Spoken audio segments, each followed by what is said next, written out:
At the train station storage locker, they found an old suitcase. Inside, bones. The police quickly closed the case. The remains had been there too long to look for the killer. But among the items was a note with a date. The date of tomorrow. I don't believe in coincidences. I've been working as a journalist for 10 years and I know, if something seems strange, dig deeper. The suitcase was found by janitors at the Portland station on a dreary February morning. The kind of morning where the rain seems to seep into your bones, making the world feel smaller and quieter than it should. Leather, worn, with rusty locks. A relic from another time. Inside, human remains, yellowed with age, alongside a train ticket faded by time and a scrap of paper with a date, February 16, 2024. Tomorrow. I was drinking coffee in the newsroom when the police scanner crackled with the news. Something about the dispatcher's voice made me pause mid-sip. A note of confusion, perhaps. Or fear.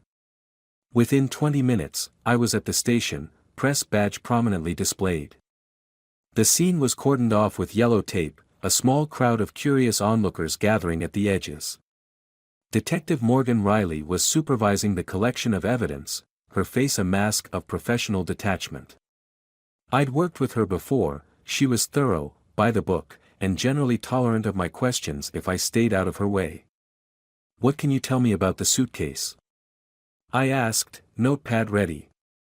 Riley glanced my way, recognition flashing in her eyes. "Bennett. Should have known you'd show up." She sighed, tucking a strand of graying hair behind her ear. "Not much to tell. Old bones in an older suitcase. We'll run tests, but it's likely a cold case." "And the date?" I pressed. Her eyebrow arched slightly. "What date?" I heard there was a note. With tomorrow's date on it. A flicker of annoyance crossed her features. Police channels are meant for police, Bennett, not nosy reporters. But then she shrugged. "Yeah, there was a piece of paper with a date. Probably means nothing. Could be a shopping list for all we know." But I could tell by the tightness around her eyes that she was lying. Something about that date bothered her. 3 days later, the police released their findings. The bones had been in that locker for at least 2 decades, according to forensic analysis. Male, mid-30s, cause of death undetermined due to decomposition. Case closed. Filed away among the countless other mysteries that would never be solved. But the date on that scrap of paper nagged at me. Why tomorrow? Why would someone write a future date and place it with remains that had been hidden for decades? I couldn't let it go. Something didn't add up. I returned to the station on a quiet afternoon, when the rush hour crowds had thinned and the vast, cavernous ceiling echoed with footsteps and distant announcements.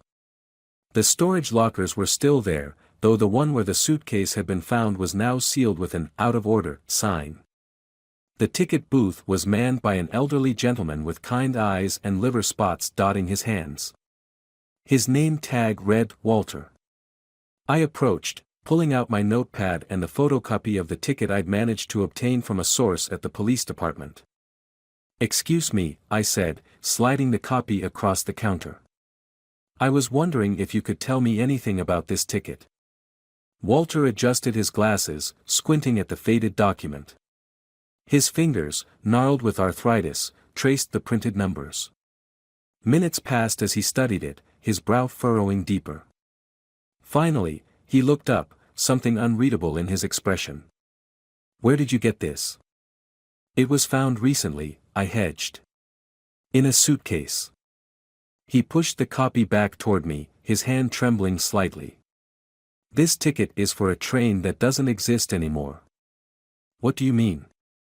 Walter looked around, as if making sure we weren't being overheard. "This route, this train number, 191. They cancelled it back in 2001. "Why?" I pressed, the hair on the back of my neck standing up. He met my eyes, his own clouded with something like fear. "Because the train disappeared." I stared at him, waiting for the punchline. None came. Disappeared? Trains don't just disappear, Walter. He shrugged, his shoulders sagging with the weight of years. This one did. Left the depot but never arrived at its destination. No wreckage, no survivors, no explanation. Just, gone.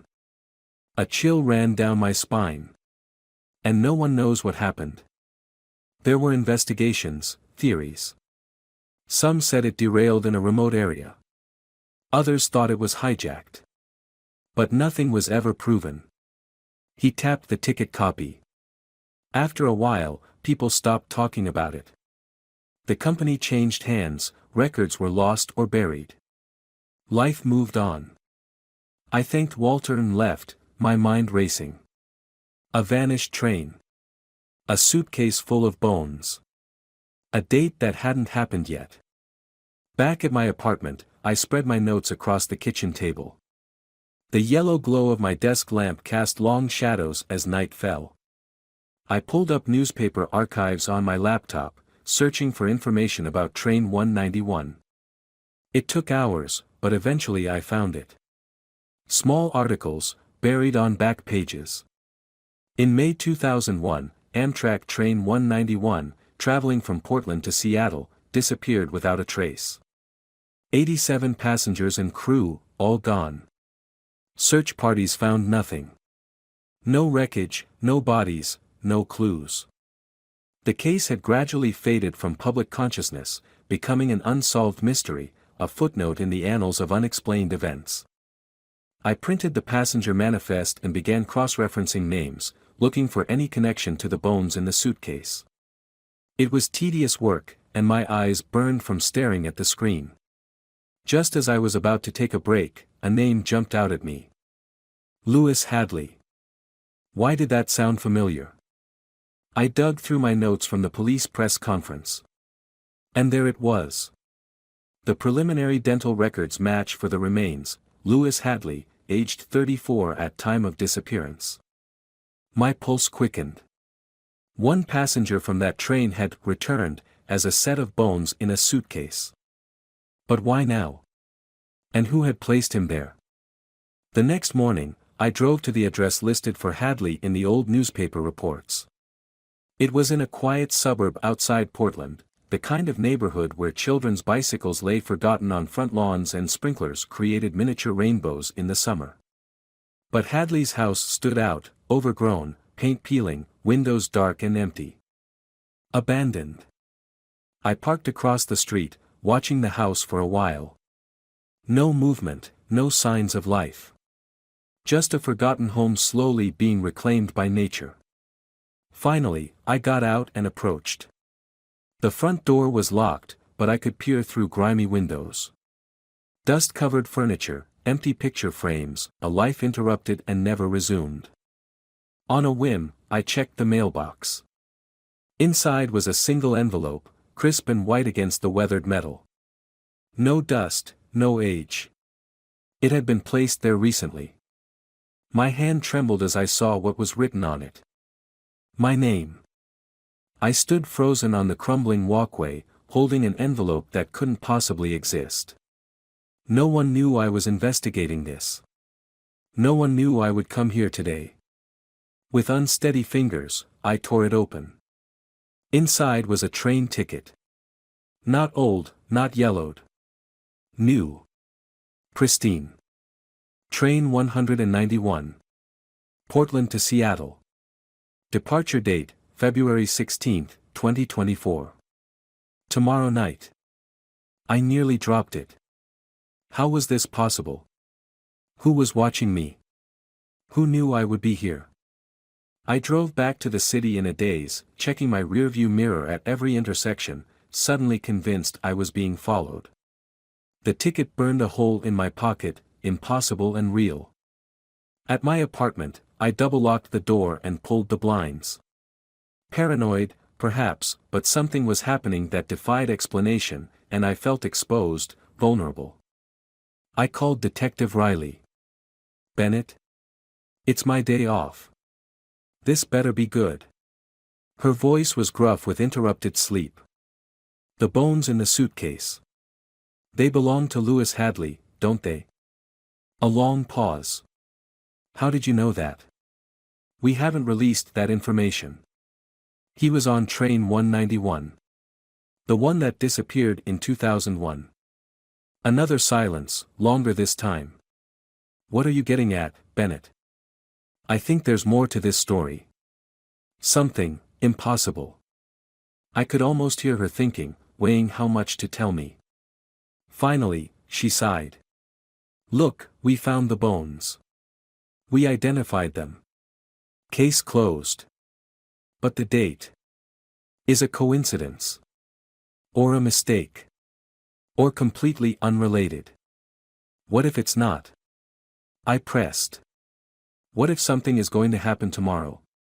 What if the train is coming back? Listen to yourself, Bennett.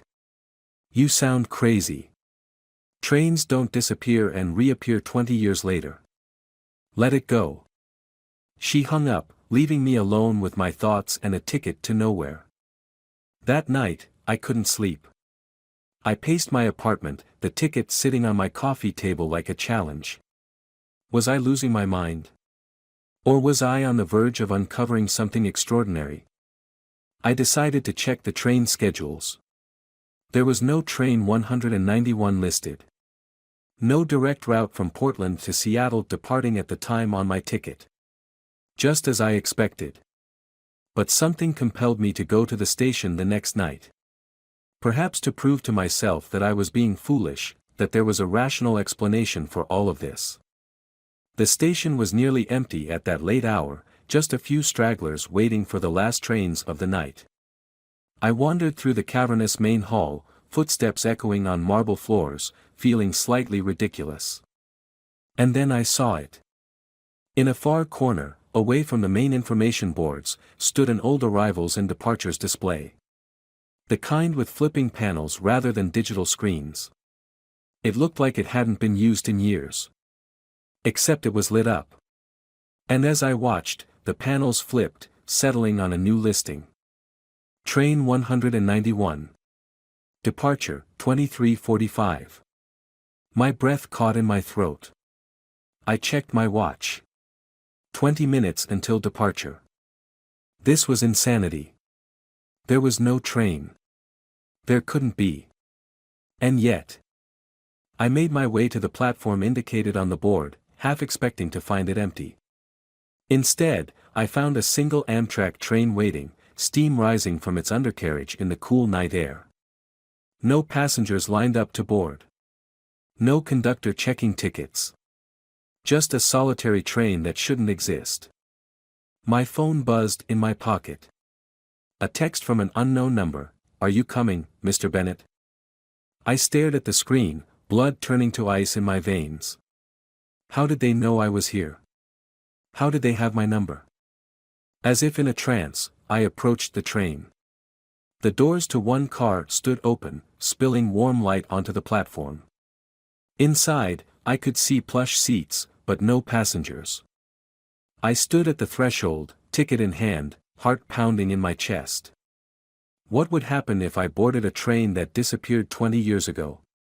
Where would it take me? And who was orchestrating all of this? Behind me, the station clock struck 23:45. A whistle blew, long and mournful. I had to know. I had to understand. With one last look back at the empty platform, I stepped aboard. The doors closed behind me with a soft pneumatic hiss. The train began to move, slowly at first, then gathering speed. Through the windows, I watched as the lights of Portland slid away into the darkness. Where was I going? And would I, like Lewis Hadley, one day return as nothing but bones in a forgotten suitcase, with a date that pointed to another piece in this endless puzzle? Only time would tell. And perhaps, time was the answer all along.